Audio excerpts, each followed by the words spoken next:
The FBI shares in the sorrow of the Boulder community, especially to those who have family or friends injured in this tragedy.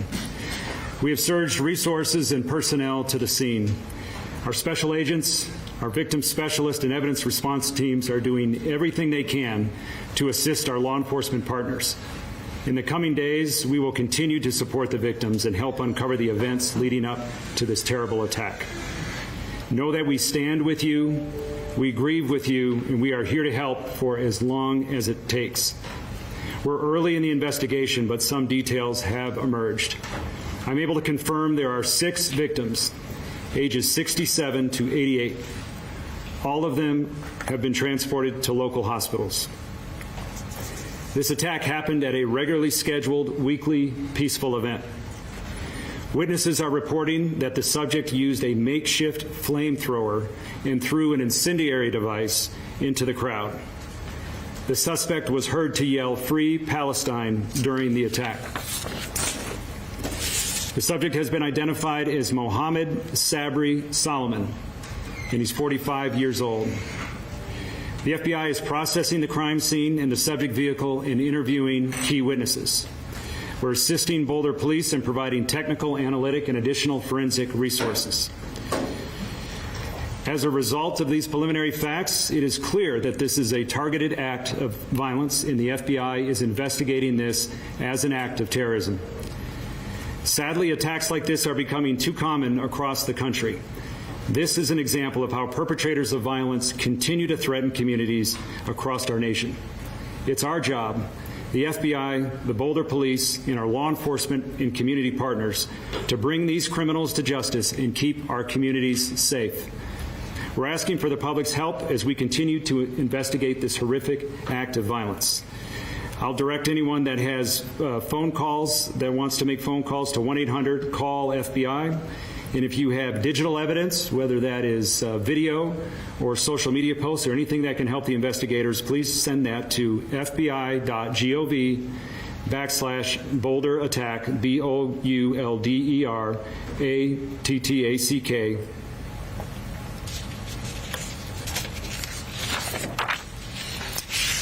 Our strength as a society comes from our shared values and our commitment to protecting one another. Any attempt to protect Any attempt to divide us through fear or harm has no place in Boulder, in Colorado, or anywhere in our nation. We stand in full solidarity with those targeted, and we will continue to ensure that justice is pursued swiftly, that support is provided to victims and their communities, and preventative action is taken to protect everyone's safety. And I'll turn it over to Boulder Police Chief Redford. Thank you, Special Agent in Charge. As was mentioned, my name is Stephen Redfern, and I serve as the police chief here in Boulder.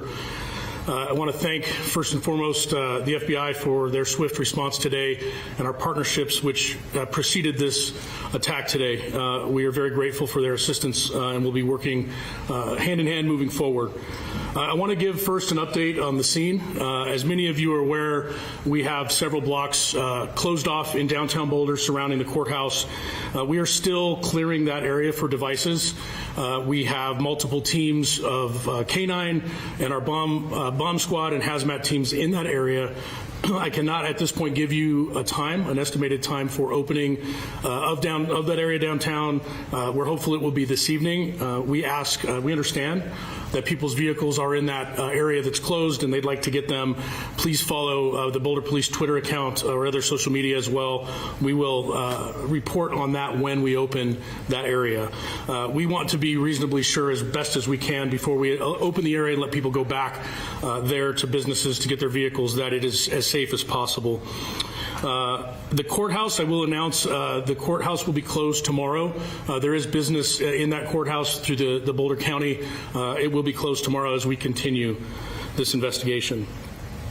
Just a couple of mentions. We know there's other events, including things going on this evening in town and in the coming week, and we are ensuring that we have resources there at those events to ensure that people are able to go about their business safely in light of this attack. But as always, we urge people to call 911, call us if they see suspicious behavior, if they see someone that's acting in a manner that appears to be suspicious. We would like to receive that call, go out and verify whether somebody's behavior is malicious or not.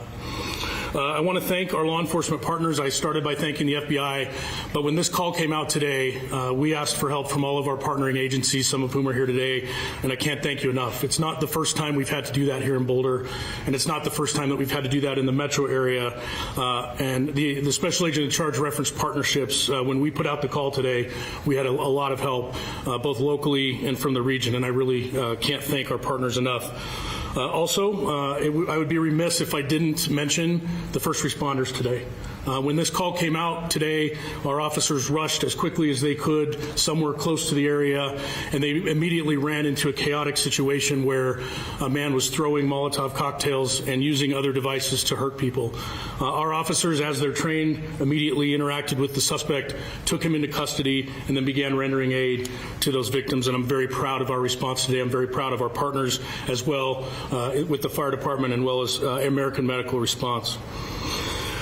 Before we take some questions, I just want to say that Boulder is not immune to tragedy, sadly, and I know a lot of people are scared right now. A lot of people are upset and questioning how this happened and why. All I know is Boulder has recovered before from acts of violence, and we will again recover. I urge the community in this time to come together. Now is not the time to be divisive, and we will continue to ensure community safety along with all of our partners.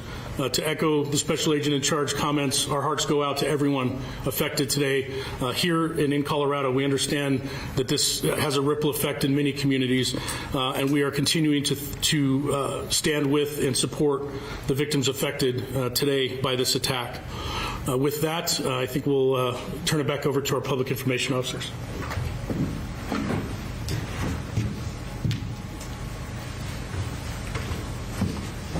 We've got time for a few questions. I'll call on some folks.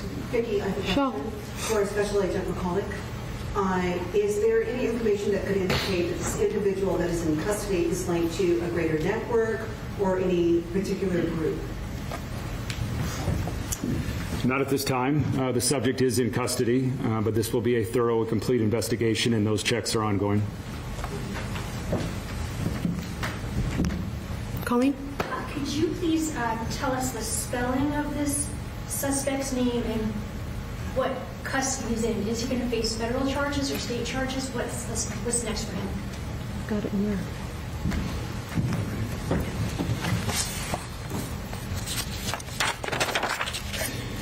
His name is spelled Mohammed, M-O-H-A-M-E-D, Sabry, S-A-B-R-Y, Solomon, S-O-L-I-M-A-N.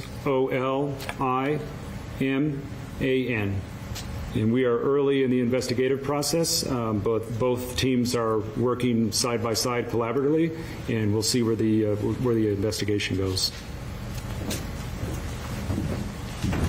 Yeah, Kaylee. For the chief, any update on victims' conditions, how they're doing? Yes, and I'm not sure if we stated prior, but it's been reported to us that the victims' age ranged from about 67 to 88, I believe we mentioned.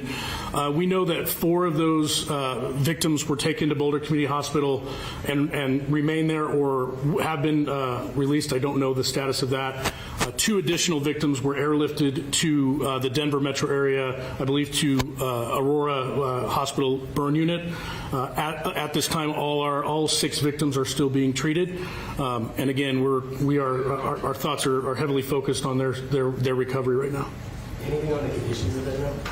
So the question was about the condition of the victims. The last update I had is that at least one victim was very seriously injured, probably safe to say critical condition, and then other victims received more minor injuries. I think there's a wide range, but I'm not. We haven't talked to doctors yet and gotten an actual rundown of specific injuries. That doesn't include the suspect, does it? The suspect was injured. The suspect was taken to the hospital, and he was examined there as well. I'm not sure if he's been taken to the correctional facility yet or not. One more question? There are people online who claim to be witnesses that say there was a second attacker. Can you speak to that at all? What I can say, and I will say that I've been involved in several of these mass casualty events in my career, and there is almost always reports of multiple suspects. It's very typical. We did receive reports of differing descriptions. From everything we know in the witness briefings and interviews that we've done at this point, we do not believe that there is an additional suspect at large.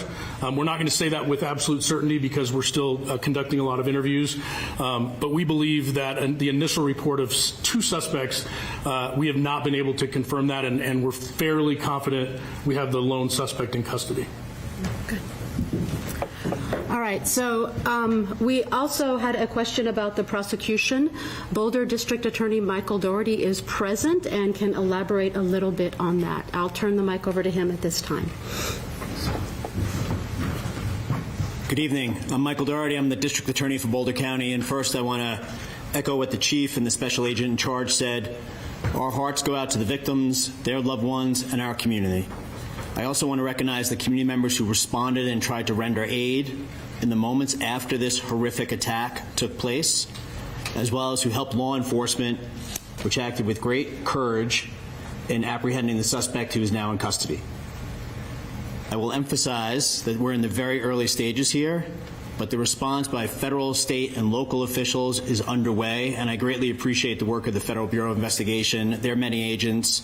We have the Colorado State Patrol here, Boulder County Sheriff's Office, and of course, the Boulder Police Department. They are working hand in hand to ensure that we secure all the evidence, all the information, and all the witness statements we need to hold the attacker fully accountable. That is my promise, to hold the attacker fully accountable. The U.S. Attorney's Office and my office have a strong working relationship. We've worked on cases in the past. And as you know, when it's a mass attack, whether it be King Soopers, Club Q, Planned Parenthood, the list goes on, and unfortunately and tragically, that list is too long for the state of Colorado.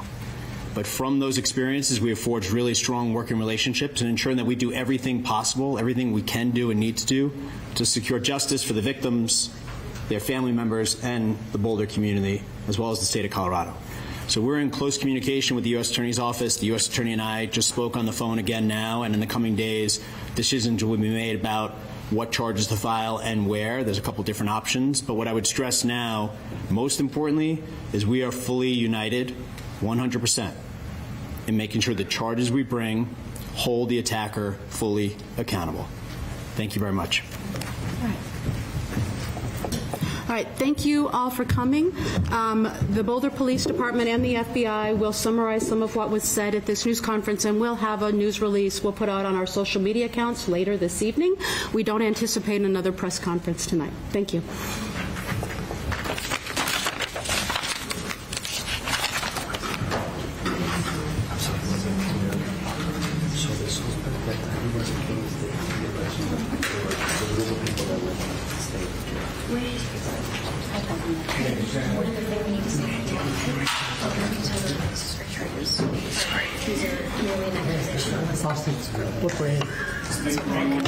Voice that we wanted to say. I gotta go do it. That's what I'm going to try and say. We're done. You've got it.